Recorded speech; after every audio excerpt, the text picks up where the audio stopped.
क्या आप जानते हैं, गांव का एक सुनसान सड़क जहां से कुछ लड़के गुजर रहे थे, पर इन्हें क्या पता था कि आज कुछ ऐसा होगा जिसे ये कभी भूल नहीं सकते हैं। इसी रास्ते पर दर्जनों पुलिस ऑफिसर्स, दरोगा, थाना प्रभारी, जिले के एसपी भी आने वाले हैं। आमतौर पर जब किसी के साथ कुछ अपराध हो तो केस की जांच से लेकर कोर्ट के मुकदमे तक पुलिस एक अहम भूमिका निभाती है। आगे अगर सीबीआई जैसी जांच एजेंसीज आए तो बात दूसरी है, लेकिन शुरुआती जांच पड़ताल तो पुलिस ही करती है। पर क्या हो जब पुलिस की नीयत पर ही सवाल खड़े होने लगे। ये घटना पुलिस महकमे के लिए एक अलार्मिंग मोमेंट है। नमस्कार दोस्तों, तो क्या हाल चाल है आपके। आज हम बात करने वाले हैं सीआरपीएफ वाइफ किरण सिंह केस के बारे में।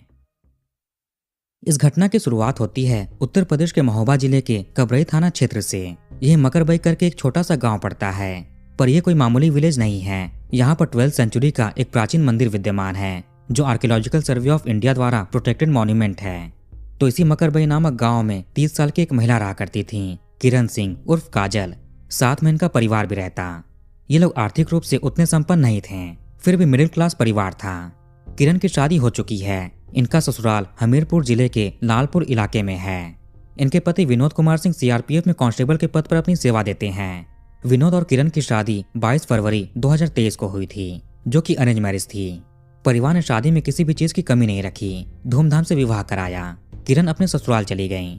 हालांकि बाद में ये अपने मायके चली आती हैं, फिर वापस ससुराल नहीं गईं। इसकी वजह आपको आगे बताएंगे। इस केस में किरण, इनके 2 भाई और पिताजी का जिक्र है। 12 नवंबर 2025 को किरण के पिताजी की तबीयत अचानक बिगड़ जाती है। दोनों भाई राजेश और सतीश इन्हें लेकर कानपुर के हॉस्पिटल गए, आईसीयू में एडमिट कराया। घर पर किरण अकेली थी। शाम होते होते बहन ने अपने भाइयों का फोन उठाना बंद कर दिया। हालांकि इस चीज को लेकर वो लोग उतना ध्यान नहीं दे पाते हैं, क्योंकि वो तो ऑलरेडी पिताजी को लेकर परेशान थे। अब आता है अगला दिन। आज दूसरी जगह पर दूसरी घटना करवट लेने वाली है। 13 नवंबर 2025 थर्सडे का दिन। घर से करीब 43 किलोमीटर दूर रामना किशनपुर नामक गांव पड़ता है। ये गांव हमीरपुर जिले के मौदाहा थाना क्षेत्र में है। सुबह के करीब 8:30 बजे के आसपास का टाइम रहा होगा। मौदाहा राठ मार्ग से होते हुए कुछ लड़के गुजर रहे थे। तभी इन्होंने रास्ते में सड़क किनारे कुछ लाल पदार्थ के अंश देखे। पहले तो इन्हें समझ नहीं आया कि क्या है। ये निशान सड़क से उतरकर साइड में खेत की तरफ जा रहा था। लड़के इसका पीछा करते हुए आगे बढ़े। कुछ मीटर दूर झाड़ियों में इन्होंने जो देखा उससे इनकी चीखें निकल जाती हैं। आसपास के गांव वालों को चिल्लाकर बुलाने लगे। यहाँ पर कोई इंसान पड़ा हुआ था और इसके साइड में स्ट्रे डॉग घूम रहा था। फौरन गांव वाले यहाँ पर इकट्ठा हो गए। इन्होंने मौदाहा पुलिस को इसकी सूचना दी। ये कोई महिला लग रही थी जिन्होंने केवल आधे कपड़े पहन रखे थे। कुछ ही मिनटों में थाना प्रभारी अपनी पूरी टीम लेकर इस जगह पर पहुंच जाते हैं। आसपास काफी लाल पदार्थ बिखरे हुए थे। पुलिस ने इस जगह का घेराव करके सील किया। अपने सीनियर्स को इसकी सूचना देते हैं। फॉरेंसिक टीम और डॉग स्क्वाड को भी मौके पर बुलाया गया। खबर सुनकर जिले की एसपी भी यहाँ पर आती हैं। अज्ञात के खिलाफ केस दर्ज कर जांच पड़ताल शुरू कर दी गई। यह मामला काफी गंभीर था। 3-4 टीमों का गठन किया जाता है। घटनास्थल से अलग अलग तरह के सबूत इकट्ठा किए गए। यहीं पर जीन्स पैंट भी पड़ा हुआ मिलता है, जो कि शायद इसी महिला का होगा। इनकी एज भी 25 साल से ऊपर की लग रही थी। पुलिस को यहाँ से ऐसा कोई डॉक्यूमेंट, कोई सबूत नहीं मिले जिससे इनकी पहचान हो सके। सर के ऊपर गहरे निशान थे, बाकी हिस्सों में भी था। ऐसा लगा कि इन्हें सड़क से खींचकर इधर झाड़ियों में लाया गया होगा। लगभग 20 मीटर तक जमीन पर टूटे हुए घास, खींचे जाने के निशान मिले। यहीं 2 पत्थर भी पड़ा हुआ मिला जिस पर लाल धब्बे थे। शायद इसका ही इस्तेमाल किया गया हो। आसपास के गांव वालों से महिला की पहचान जानने की कोशिश हुई, पर उन्हें भी नहीं पता, कभी इसको देखा नहीं, यहाँ की नहीं लग रही। जो भी लोग अक्सर इस रास्ते से गुजरते थे, उनके अनुसार कल आधी रात तक तो यहाँ पर ऐसा कुछ भी नहीं हुआ था। कई लोग तो 12 बजे तक यहाँ से निकले थे। हो सकता है कि उसके बाद ही किसी ने यहाँ पर लाया हो। यहीं लाकर घटना अंजाम दी गई। एक टीम सीसीटीवी कैमरों की जांच में जुटी। हालांकि ये तो काफी सुनसान एरिया था, यहाँ कोई कैमरे नहीं थे। लेकिन कुछ किलोमीटर आगे और पीछे बाजार हैं, घर हैं, वहां पर लगे कैमरों में कुछ मिल जाए। ग्रामीणों के अनुसार 12 बजे के बाद ही कुछ हुआ होगा, उससे पहले नहीं देखा। इसीलिए पुलिस भी 12 बजे के बाद की फुटेज देखनी शुरू करती है। एक टीम ने इस लोकेशन के डंप डेटा निकलवाए। कौन कौन से मोबाइल नंबर्स यहाँ पर एक्टिव थे, उनकी लोकेशन क्या थी, महिला की पहचान भी पता की जा रही थी। कई लोगों ने तो इस पूरे घटनास्थल को रिकॉर्ड करके सोशल मीडिया पर पोस्ट कर दिया। आगे पुलिस पंचायतनामा करने के बाद महिला को हॉस्पिटल भिजवा देती है। आसपास के पुलिस थानों में इस इंफॉर्मेशन को साझा करते हैं। कहीं कोई गुमशुदगी की रिपोर्ट लिखाई गई हो, यह भी पता किया गया। आसपास के जिलों में भी इस खबर को भेजा गया। यही सब करने धरने में 13 नवंबर का पूरा दिन बीत जाता है। 14 नवंबर आया। आज के दिन किरण के दोनों भाई वापस अपने घर पर आते हैं। देखा कि इनकी बहन यहाँ पर नहीं है। उसका फोन भी स्विच ऑफ बता रहा था। भाइयों ने गांव में आस पड़ोस के लोगों से पूछा। लोग बताते हैं कि उन्होंने 13 नवंबर की सुबह से ही बेटी को नहीं देखा। ये सुनकर भाई और भी घबरा जाते हैं। ये अपने रिश्तेदारों, जानने वालों को कॉल करके पूछने लगे, बहन आपके यहाँ पर तो नहीं गई है? हो सकता है कि घर पर अकेले रहने से डर लगा हो, इसलिए चली गई हो। पर किरण सिंह कहीं पर भी नहीं मिली। इस परिवार के एक जानकार पुलिस वाले थे, सब इंस्पेक्टर अंकित यादव, जो कि कबरई थाने में तैनात थे। इनके ही जुरिस्डिक्शन में किरण का घर आता है। भाई सतीश ने इनको कॉल करके पूछा, पर यह भी किरण को काफी टाइम से देखे नहीं, बातचीत नहीं हुई। समझ नहीं आ रहा था कि कहाँ चली गई, क्या करें, कहाँ पर जाकर पूछें। उसने कहीं जाने से पहले बताया भी नहीं। कुछ देर के बाद दरोगा अंकित जी ने किरण के भाई सतीश को वापस कॉल किए और बोले कि 13 नवंबर की सुबह हमीरपुर जिले में एक संदिग्ध महिला मिली है, कहीं वो आपकी बहन तो नहीं, एक बार जाकर देख लीजिए। ये सुनकर भाइयों की चिंता और बढ़ जाती है। फौरन राजेश और सतीश जी हमीरपुर जिले के जिला अस्पताल पहुंचे। वहां जाकर शिनाख्ती की। जिस बात का डर था वही यहाँ पर होता है, ये इनकी बहन किरण थी। यहीं से इस केस में नए नए मोड़ आने शुरू हो जाते हैं। पहचान तो पता चल गई, अब बारी थी इस केस के पीछे कौन हो सकता है उसका पता करना। किरण के परिवार से भी पूछताछ किया जाने लगा। किरण अपना मोबाइल फोन अपने साथ रखती थी। अगर वो कहीं गई हो तो फोन लेकर गई होंगी, क्योंकि घर पर फोन नहीं मिला था। 12 नवंबर की शाम से उससे बात नहीं हुई थी। घटना वाली जगह से भी पुलिस को कोई फोन बरामद नहीं होता है। जिसने भी घटना अंजाम दी होगी वो बहुत शातिर रहा होगा। उसने किरण के पहचान की कोई भी चीज नहीं छोड़ी, सब कुछ हटा दिया। चेहरा भी खराब करने की कोशिश की थी। किरण का मोबाइल नंबर लेकर उसकी कॉल डिटेल्स निकाली गई। आखिरी बार किससे बातचीत की होगी, इनका लोकेशन आखिरी बार कहां पर मिला, कहां पर गई होंगी, ये भी देखते हैं। पूछताछ के दौरान भाई राजेश कुमार ने बताया कि इनकी बहन की 12 नवंबर को कोर्ट की तारीख थी। उसका महोबा जिला अदालत में केस चल रहा था, इसीलिए वो इनके साथ कानपुर नहीं गई। वो उधर कोर्ट जाती है, इधर दोनों भाई पिता को लेकर कानपुर गए। पर आखिर केस किस चीज का चल रहा था? पुलिस ने सोचा शायद घटना के पीछे की वजह ये केस हो, लेकिन ये मामला इतना भी सिंपल नहीं था। फरवरी 2023 में किरण की शादी सीआरपीएफ जवान विनोद से हुई। शादी में कोई कसर नहीं छोड़ा गया, सब कुछ अच्छे से संपन्न हुआ।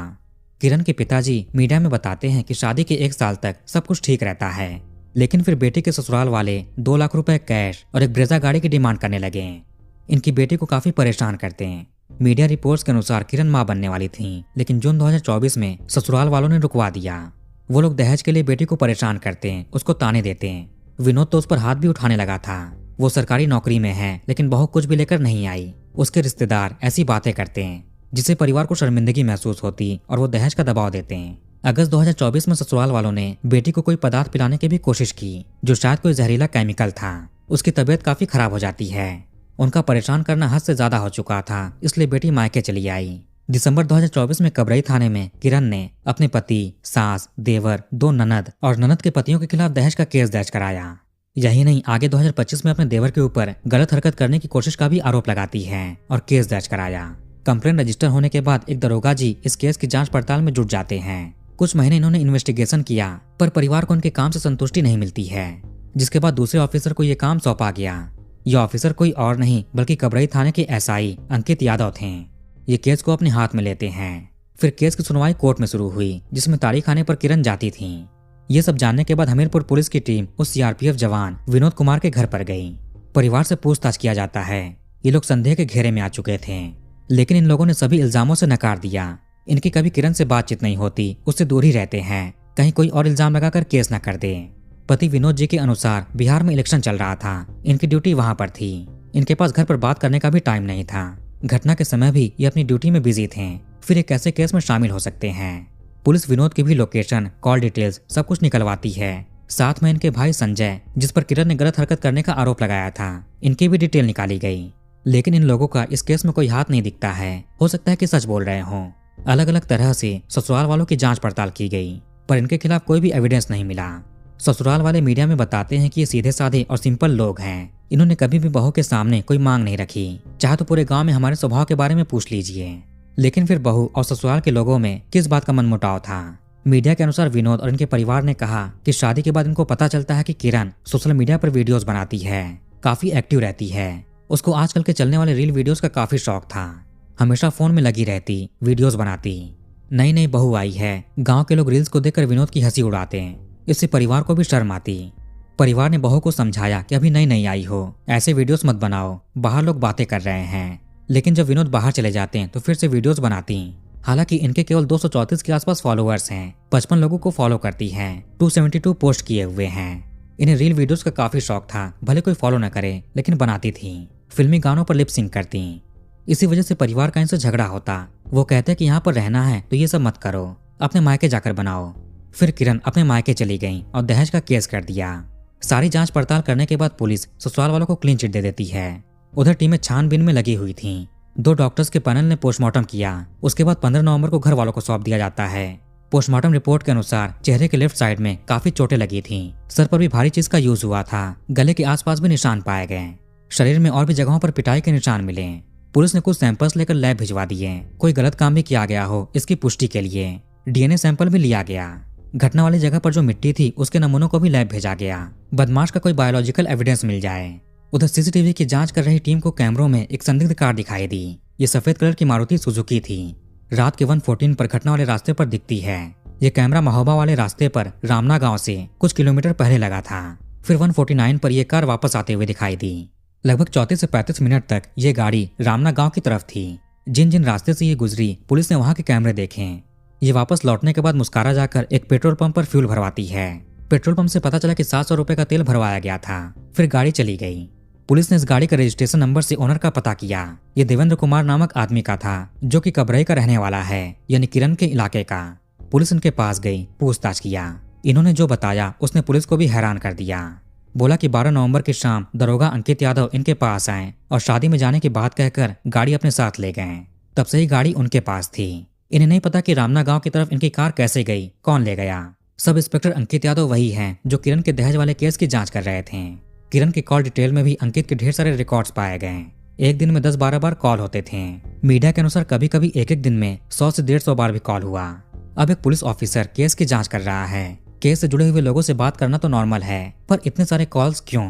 केवल लगभग 1.5 महीने से ये केस की जांच कर रहे थे। इतने दिन में 2-3 बार किरण का मायका भी विजिट किया। नॉर्मली 1-2 बार ही जाकर जांच पड़ताल किया जाता है, ऊपर से उस जगह पर जाते हैं जहाँ पर घटना हुई हो। किरण के साथ तो सारी चीजें, दहेज इत्यादि की बातें उसके ससुराल में हुई थीं। दरोगा जी को वहां पर जाना चाहिए था। इनका बार बार मायके में क्या काम? अगर काम भी होता तो किरण को स्वयं थाने बुला लेते हैं। उसके घर पर जाने की क्या जरूरत? ये ड्यूटी से कुछ ज्यादा ही किरण से बात करते हैं, उससे मिलते थे। पुलिस ने अब सब इंस्पेक्टर अंकित यादव के बारे में डिटेल्स निकालनी शुरू की। हालांकि पुलिस के पास हर ऑफिसर्स के डेटा होते हैं, इसीलिए ज्यादा प्रॉब्लम नहीं हुई।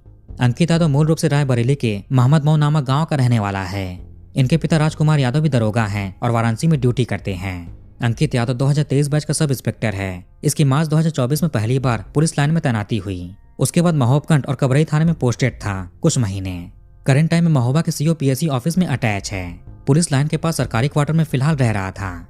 एक टीम इसे मिलने के लिए सरकारी क्वार्टर में जाती है। साथ में इसकी भी कॉल डिटेल्स और लोकेशन निकाली गई।